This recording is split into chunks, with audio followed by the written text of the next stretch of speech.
Căng thẳng với Anh, ông Putin tuyên bố đanh thép, Nga có thể tấn công bất ngờ trước bất kỳ kẻ địch nào. Đội trực thăng Ấn Độ trình diễn khả năng giao lộn trên bầu trời Nga. Liên quan đến mối quan hệ ngoại giao Mỹ-Ấn Độ, Ngoại trưởng Mỹ sắp thăm Ấn Độ, vaccine và Trung Quốc sẽ là chủ đề trọng tâm. Về đại dịch, sau hàng loạt cuộc biểu tình, Tổng thống Pháp kêu gọi người dân đoàn kết chống lại dịch Covid-19. Về không gian, Select nhất trí thành lập cơ quan vũ trụ Mỹ Latin. Tại Na Uy, thiên thạch lớn bất thường lao ngang bầu trời thủ đô Oslo. Các thông tin đáng chú ý khác, Tổng thống Emmanuel Macron có chuyến thăm chính thức đầu tiên tới Polynesia thuộc Pháp. Tranh cãi việc đàn san hô Great Barrier được đưa ra khỏi di sản nguy cấp của UNESCO. Và đây là FBNC Thế giới hôm nay ngày đầu tuần. Ngọc Anh xin kính chào quý vị khán giả, quý vị đang theo dõi chương trình Thế giới hôm nay và sau đây là những thông tin chi tiết. Thưa quý vị, nhân ngày Hải quân Nga, Tổng thống Vladimir Putin đã đưa ra cảnh báo tại cuộc duyệt binh ở Saint Petersburg rằng Hải quân nước này có thể phát hiện bất kỳ kẻ thù nào và tổ chức cuộc tấn công không thể chuẩn bị nếu cần. Phát ngôn này được đưa ra vài tuần sau khi một tàu chiến của Anh đi qua bán đảo Crimea khiến Moscow vô cùng tức giận. Tổng thống Vladimir Putin đã đưa ra cảnh báo tại cuộc duyệt binh ở Saint Petersburg nhân ngày Hải quân rằng nước này có thể phát hiện bất kỳ kẻ thù nào và tổ chức một cuộc tấn công không cần chuẩn bị nếu cần thiết. Phát ngôn này của ông Putin được đưa ra vài tuần sau khi một tàu chiến của Anh đi qua bán đảo Crimea khiến Moscow vô cùng tức giận. Hải quân Nga có khả năng phát hiện bất kỳ kẻ thù nào, dù ở dưới nước, trên mặt nước và kể cả trên không. Chỉ cần được yêu cầu, chúng ta có thể thực hiện một cuộc tấn công bất ngờ mà đối phương không thể lường trước. Tuyên bố này của ông Putin diễn ra sau một sự cố ở Biển Đen hồi tháng 6, khi Nga cho biết họ đã bắn cảnh cáo và thả bom vào đường đi của một tàu chiến Anh, để đuổi tàu này ra khỏi vùng biển Crimea. Sau đó Anh bác bỏ lời giải thích của Nga về vụ việc này. Phía Anh tin rằng bất kỳ phát súng nào được bắn ra đều là một cuộc tập trận sử dụng súng và cũng không có quả bom nào được thả. Nga sáp nhập Crimea từ Ukraine vào năm 2014, tuy nhiên Anh và hầu hết thế giới công nhận bán đảo Biển Đen là một phần của Ukraine chứ không phải của Nga. Hồi tháng trước, ông Putin cho biết Nga có thể đã đánh chìm tàu chiến HMS Defender của Anh mà nước này cáo buộc xâm nhập vào lãnh hải của mình một cách bất hợp pháp và cho rằng Mỹ có liên quan đến việc này.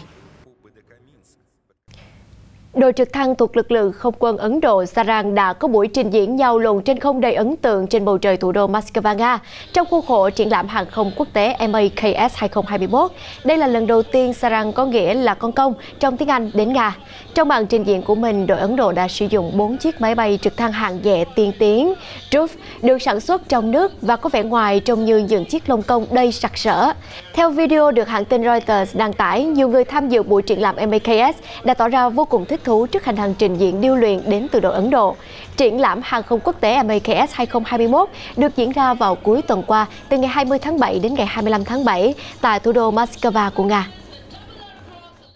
Thưa quý vị, theo Reuters, Ngoại trưởng Mỹ Blinken sẽ có chuyến công du Ấn Độ vào tuần tới, thảo luận về các chủ đề chính là Trung Quốc, dịch Covid-19 và tình hình Afghanistan. Theo Bộ Ngoại giao Mỹ, Ngoại trưởng Antony Blinken sẽ gặp Thủ tướng Ấn Độ Narendra Modi tại New Delhi vào ngày 28 tháng 7, trước khi đến thăm Kuwait vào ngày 29 tháng 7.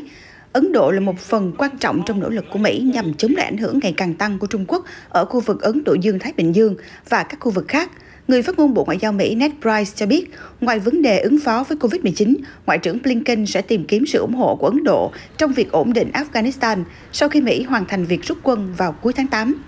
Trong chuyến công du, Ngoại trưởng Blinken sẽ cố gắng dàn xếp cuộc họp của các nhà lãnh đạo nhóm Bộ Tứ Kim Cương. Vào ngày 25 tháng 7 vừa qua, Tổng thống Pháp Emmanuel Macron nói rằng trốn tránh tiêm vaccine là biểu hiện của sự vô trách nhiệm, đồng thời hối thúc người dân đi tiêm vaccine ngừa Covid-19. Tuyên bố của ông Macron được đưa ra trong bối cảnh tại Pháp diễn ra nhiều cuộc biểu tình phản đối quy định về chứng nhận tiêm vaccine và việc bắt buộc tiêm chủng đối với một số nhóm ngành nghề. Tại Pháp, khoảng 160.000 người đã xuống đường biểu tình hôm 24 tháng 7, trong đó ở một số thành phố đã nổ ra đụng độ giữa người biểu tình và cảnh sát. Phát biểu trước các nhân viên y tế tại một bệnh viện ở Tahiti, Tổng thống Macron nhấn mạnh rằng tất cả các chuyên gia y tế mà ông từng tiếp xúc đều tin tưởng vào hiệu quả của vaccine. Các bạn xem, tự do là việc không tiêm vaccine khi không muốn. Nếu ngày mai bạn lây bệnh cho bố mẹ mình, lây bệnh cho tôi, thì chúng tôi sẽ trở thành nạn nhân của bạn. Đó không phải là tự do, đó là sự vô trách nhiệm, là cố chấp, ích kỷ. Trong tháng 7, Tổng thống Pháp đã công bố một loạt các biện pháp hạn chế mới để kiểm soát dịch COVID-19. Bắt đầu từ tháng 8, nhà hàng, quán bar, các trung tâm mua sắm, máy bay và tàu chạy đường dài sẽ yêu cầu hành khách phải trình giấy chứng nhận đã được tiêm vaccine hoặc có kết quả xét nghiệm âm tính với SARS-CoV-2. Bên cạnh đó, các nhân viên y tế cũng bắt buộc phải tiêm vaccine.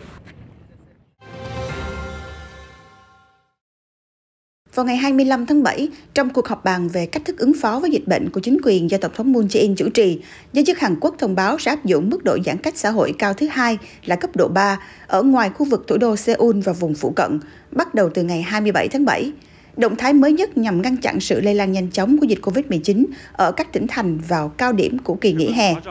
Trước đó vài ngày, các quan chức y tế đã gia hạn thời gian thực hiện giãn cách xã hội ở mức độ cao nhất là cấp độ 4 ở khu vực Seoul, tỉnh Gyeonggi, xung quanh và thành phố cảng phía tây Incheon cho đến ngày 8 tháng 8.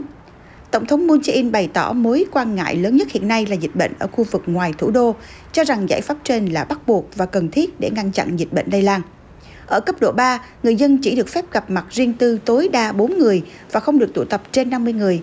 Các nhà hàng, quán cà phê, quán karaoke có thể mở cửa đến 10 giờ tối. Trước đó cùng ngày, thành phố miền Trung Daejeon cho biết sẽ áp dụng các quy định giãn cách xã hội cấp độ 4 từ 27 tháng 7 cho đến ngày 8 tháng 8. Cấp độ 4 giới hạn các cuộc gặp 2 người sau 18 giờ và tất cả các sự kiện riêng tư đều bị cấm. Các nhà hàng và quán cà phê được phép mở cửa đến 10 giờ đêm và các địa điểm vui chơi giải trí khác phải đóng cửa trong thời gian quy định. Kể từ ngày 7 tháng 7, số ca mắc mỗi ngày ở Hàn Quốc liên tục đạt hơn 1.000 ca. Theo Cơ quan Kiểm soát và Phòng ngừa Dịch bệnh Hàn Quốc, ngày 25 tháng 7, nước này có thêm hơn 1.400 ca mắc COVID-19, trong đó có hơn 1.400 ca lây nhiễm trong nước, nâng tổng số ca nhiễm lên hơn 188.800 ca. Tình hình dịch bệnh tiếp tục có chuyển biến xấu tại Malaysia. Tính đến ngày 25 tháng 7 vừa qua, tổng số ca mắc COVID-19 tại nước này chính thức vượt mốc 1 triệu ca, với hơn 17.000 ca mắc mới được ghi nhận trong 24 giờ.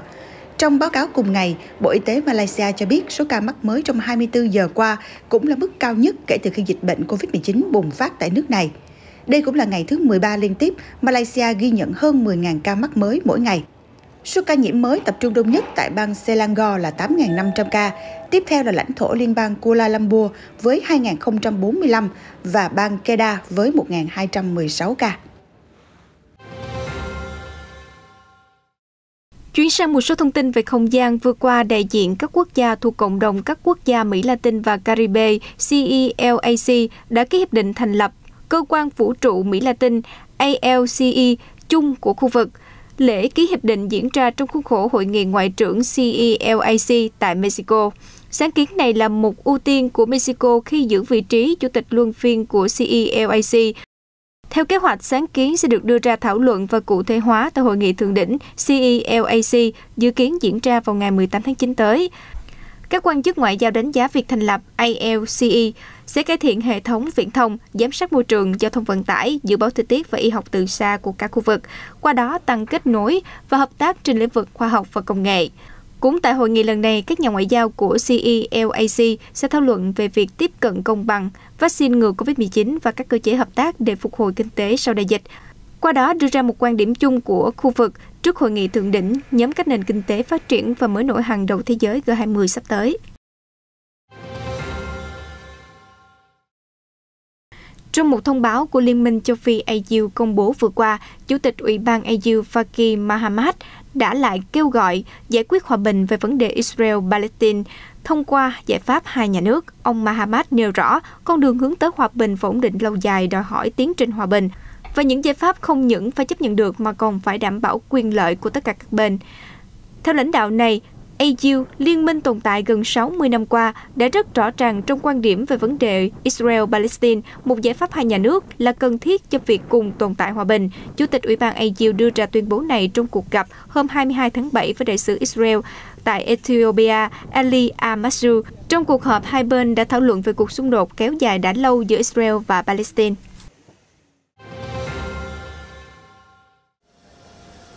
Tổng thống Pháp Emmanuel Macron đã có chuyến thăm chính thức đầu tiên tới Polynesia.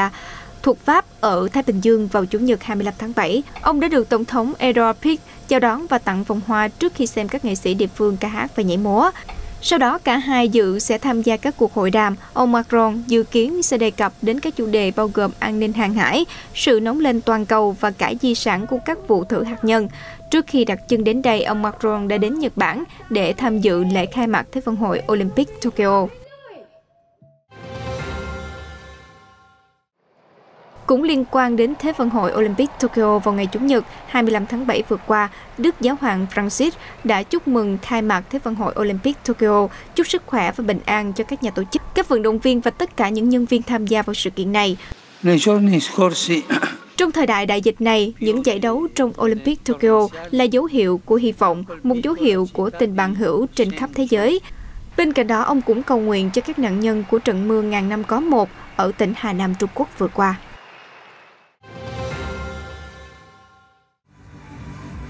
Hàng nghìn người Hungary đã tham gia cuộc tuần hành Budapest Pride hàng năm vào thứ Bảy ngày 24 tháng 7 để ủng hộ những người LGBTQ và phản đối luật giới hạn việc giảng dạy về các vấn đề đồng tính và chuyển giới trong trường học. Thủ tướng Orbán theo chủ nghĩa dân tộc của Hungary lên nắm quyền từ năm 2010 đã đưa các chính sách xã hội mà theo ông là nhằm bảo vệ các giá trị Kitô giáo truyền thống khỏi chủ nghĩa tự do phương Tây, và điều này đã gây ra căng thẳng với Liên minh châu Âu. Ủy ban châu Âu đã khởi động hành động pháp lý chống lại chính phủ của ông Orbán về luật mới, có hiệu lực trong tháng này, vì cho rằng nó mang tính phân biệt đối xử và đi ngược lại các giá trị của châu Âu về lòng khoan dung và tự do cá nhân.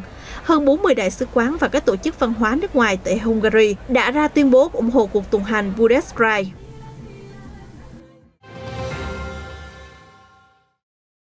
Chuyển sang thông tin về môi trường, vừa qua Tổ chức Giáo dục Khoa học và Văn hóa thuộc Liên Hợp Quốc UNESCO đã quyết định không đưa rạn san hô Great Barrier của Úc vào danh sách di sản thế giới đang gặp nguy hiểm, bất chấp quan ngại rằng địa điểm du lịch nổi tiếng này đang bị tàn phá do ảnh hưởng của biến đổi khí hậu.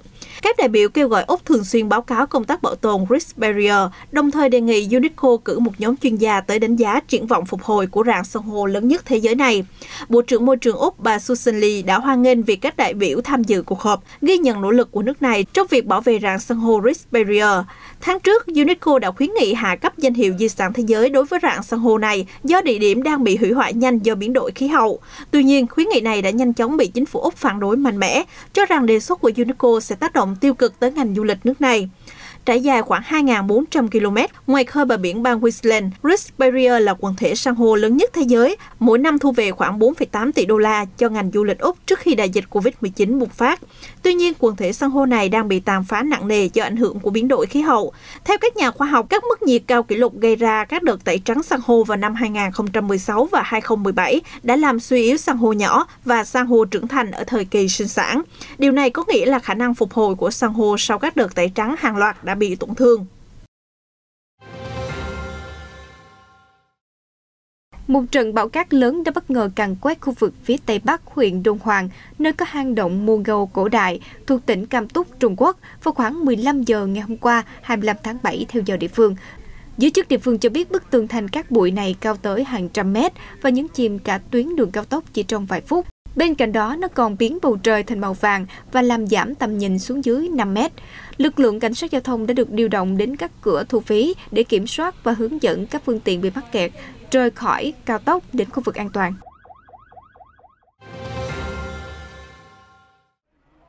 Anh Sebastian Brenkel, một doanh nhân sinh sống tại Potsdam, miền đông nước Đức, đã khởi xướng một kế hoạch huy động 30.000 euro từ cộng đồng nhằm mua thiết bị hỗ trợ người dân địa phương làm sạch những con phố hiện chỉ là toàn gạch vụn và rác tại thị trấn Ostad, thuộc vùng Eifel, phía tây nước Đức, nơi bị tàn phá nghiêm trọng bởi cơn lũ lụt lịch sử vào tuần trước. Anh Brenkel chia sẻ, không còn đường, không có cầu, chúng tôi đã thấy một số hình ảnh khắc nghiệt tại đây. Chúng tôi sẽ tiến hành dọn dẹp mọi thứ ngay bây giờ. Chúng tôi đã mang theo máy phát điện khẩn cấp, máy sấy xây dựng, máy sấy vữa và còn những thứ cho bọn trẻ trong một chiếc xe khác. Chúng tôi hy vọng tất cả người dân trong khu vực sẽ được giúp đỡ. Tại Đức, đợt lũ lụt vào tuần trước được xem là thảm họa thiên tai tồi tệ nhất trong gần 6 thập kỷ qua, đã khiến ít nhất 180 người thiệt mạng và nhiều người khác vẫn còn đang mất tích. Vào ngày 25 tháng 7, một thiên thạch lớn bất thường đã thắp sáng bầu trời đêm ở miền nam Na Uy và một phần của nó có lẽ rơi xuống khu vực không xa thủ đô Oslo. Thông tin về thiên thạch bắt đầu rộ lên từ một video clip lan truyền trên mạng xã hội, cho thấy ít nhất một luồng ánh sáng xuất hiện ở hướng một bên du thuyền của thành phố Hormuzstræns phía nam Oslo. Mạng lưới thiên thạch Noe tiến hành phân tích video clip trên và những dữ liệu khác nhằm xác định nguồn gốc và nơi rơi xuống của thiên thạch. Dữ liệu ban đầu cho thấy thiên thạch nhiều khả năng lao xuống một khu rừng tên Prerematska, cách thủ đô khoảng 60 km về hướng Tây. Ông Morten Biles của tổ chức mạng lưới thiên thạch Na Uy cho biết thiên thạch di chuyển với tốc độ từ 15 đến 20 km trên một giây, thắp sáng bầu trời đêm khoảng 5 đến 6 giây. Trong sự cố mới nhất, không có thông tin về tổn thất, vật chất hoặc gây nên tâm lý hoang mang cho người dân Na Uy, như trong trường hợp ở Nga vào năm 2013. Cô Jamila Beckhoff, một nữ nghệ sĩ người Algeria, đang cẩn trọng trong những chiếc vòng cổ và bức tượng nhỏ được làm từ những viên cà phê tái chế để bày bán chúng tại một chợ trời ở địa phương. Gắn bó 7 năm với công việc tạo những tác phẩm nghệ thuật vừa thân thiện môi trường vừa độc đáo, cô Beckhoff cho biết nó không những giúp cô có thêm thu nhập mà còn là niềm vui và là cách để lan tỏa thông điệp về tầm quan trọng trong việc nhận thức bảo vệ môi trường đến mọi người. Mỗi lần khách mua hàng, mua bất kỳ đồ trang sức hay một bức tượng nhỏ nào thì đó chính là một cử chỉ bảo vệ hành tinh. Cô Beckhoff thường trưng bày những tác phẩm của mình tại các phiên chợ trời. Tuy nhiên, với tình hình dịch Covid-19 như hiện nay, số lượng sự kiện bị hạn chế tổ chức, do đó cô phải sử dụng mạng xã hội để quảng bá cho công việc của mình.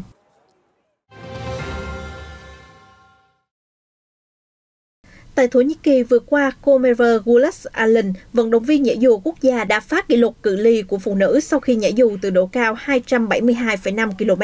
Kỷ lục trước đó thuộc về cô Gu Sathor với 239,2 km. Xuất phát từ thủ đô Ankara, cô Aslan đã hạ cánh đến thành phố Azon Karasitsa ở phía tây của Thổ Nhĩ Kỳ sau khi bay khoảng 7 giờ 20 phút. Cô Aslan nhấn mạnh rằng mục tiêu mới của cô là bay được hơn 300 km.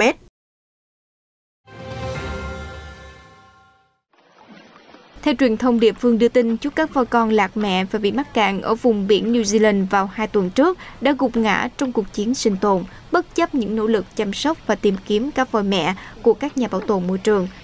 Con cá voi sát thủ dài 2,5 mét mới chỉ 4 đến 6 tháng tuổi và được những người chăm sóc đặt tên là Thoa, có nghĩa là chiến binh trong tiếng Maori. Những lời chia sẻ của giới chức địa phương, Thoa còn chưa cai sữa và họ phải giữ nó trong một khu vực ven biển khu Flint-Merton. Hàng trăm tình nguyện viên đã hỗ trợ chăm sóc suốt ngày đêm vì nó không thể sống sót một mình trên biển. Theo Whale Rescue, tổ chức chăm sóc cho Toa, cho hay tình trạng sức khỏe của bé cá voi bắt đầu xấu đi từ tối ngày 23 tháng 7. Mặc dù đã được đội ngũ bác sĩ thú y gấp rút cứu chữa, nhưng Toa không thể qua khỏi. Các nhà bảo tồn lý giải, Toa càng bị giữ lại và xa mẹ càng lâu thì sức khỏe càng kém. Cá voi sát thủ là loài cá heo có kích thước lớn nhất thế giới, con được trưởng thành có thể dài đến 9 mét. Và hiện loài này chỉ có khoảng 150 đến 200 cá thể và đang được xem là loài rất nguy cấp ở New Zealand. Thông tin vừa rồi cũng đã khép lại bản tin Thế giới hôm nay. Công an xin cảm ơn sự quan tâm theo dõi của quý vị khán giả. Hẹn gặp lại quý vị trong những bản tin tiếp theo được phát sóng trên kênh FBNC.